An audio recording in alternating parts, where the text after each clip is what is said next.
सोचिए, राजस्थान के राठीछेड़ा में एक ग्रीन एनर्जी प्रोजेक्ट के नाम पर एक तरह का युद्ध छिड़ा हुआ है।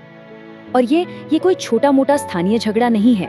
नहीं, ये एक ऐसा राष्ट्रीय मुद्दा बन गया है जो भारत के भविष्य की नींव तक को हिला रहा है। तो इस पूरे संघर्ष की जड़ में क्या है? बस एक सीधी सी लेकिन बहुत पावरफुल इच्छा। जैसा कि एक किसान ने कहा, ये लड़ाई भविष्य की पीढ़ियों के लिए है। पिछले 15 महीनों से भी ज्यादा हो गए, राठीखेड़ा के लोग बस इसी एक विश्वास पर टिके हुए हैं। आज की तारीख में राठीखेड़ा की हकीकत जानते हैं क्या है? इंटरनेट बंद और धारा 144 लागू।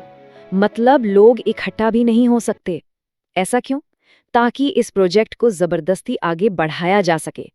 हालत यह है कि पूरा इलाका एक पुलिस छावनी में तब्दील हो चुका है।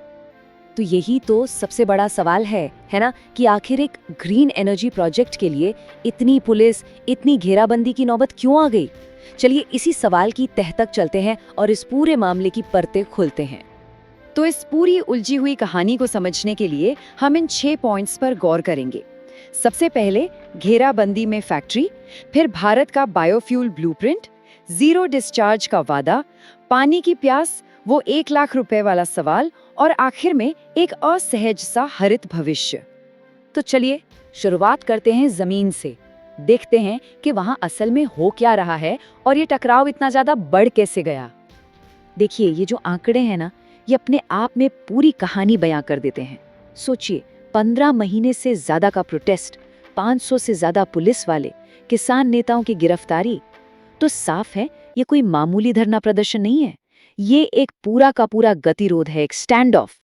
तो अब जरा इस लोकल लड़ाई से थोड़ा ऊपर उठते हैं और देखते हैं कि वो कौन सी बड़ी नेशनल पॉलिसी है जो इस प्रोजेक्ट के पीछे इतनी मजबूती से खड़ी है।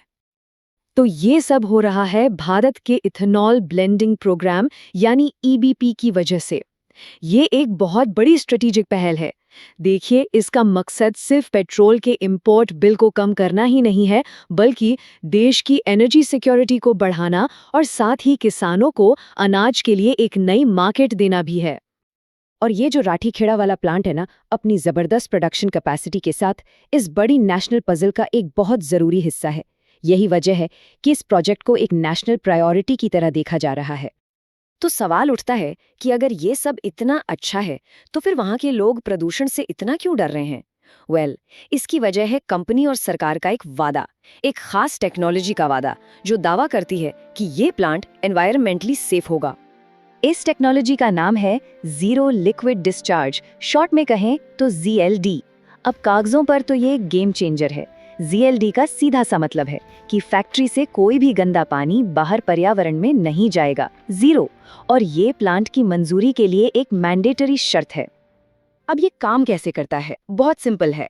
जेडएलडी प्रोसेस गंदे पानी को ट्रीट करता है, उसमें से जो सॉलिड कचरा है उसे सुखाता है और फिर साफ हुए पानी को उसे प्लांट के अंदर ही दोबारा यूज कर लेता है। मतलब थ्योरेटिकली एक बूंद भी गंदा पानी बाहर नहीं। लेकिन यहीं पर कहानी में आता है पहला बड़ा ट्विस्ट, एक ऐसा सच जिसे सरकारी बयानों में अक्सर गोल कर दिया जाता है। तो विरोधाभास ये है, वादा है जीरो डिस्चार्ज का, मतलब पानी बाहर नहीं जाएगा, लेकिन हकीकत है जमीन से बेहिसाब पानी खींचने की, मतलब बहुत सारा पानी अंदर आएगा। और ये आंकड़ा देखिए, होश उड़ाने वाला है।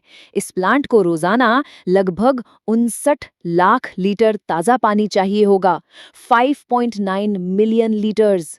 और ये सारा का सारा पानी जमीन के नीचे से, यानी ग्राउंड वाटर से निकाला जाएगा। अब आप ही सोचिए, एक ऐसे इलाके में जहां पानी की पहले से कमी है, वहां पानी की इतनी बड़ी खपत। यही तो किसानों का सबसे बड़ा डर है। चलिए, ये तो हुई पानी की बात।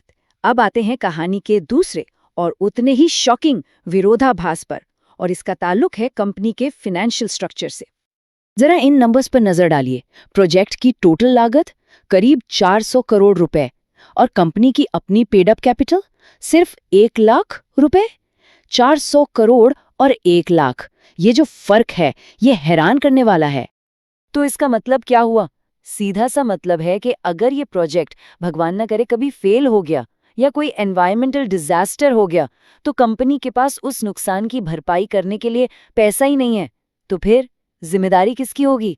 ये बहुत बड़ा सवाल है। तो चलिए अब हम वापस उसी टकराव पर लौटते हैं जहां से हमने शुरू किया था। लेकिन इस बार हम पानी और पैसे, इन दोनों बड़े विरोधाभासों को अच्छी तरह समझ चुके हैं। ये जो टाइमलाइन है ये साफ दिखाती है कि ये कोई रातों रात खड़ा हुआ विवाद नहीं है। ये एक लंबी लड़ाई है जो सालों से चल रही है। किसानों का धरना अगस्त 2025 से जारी है और आज भी पुलिस के साये में कंस्ट्रक्शन का काम चल रहा है और ये गतिरोध बना हुआ है।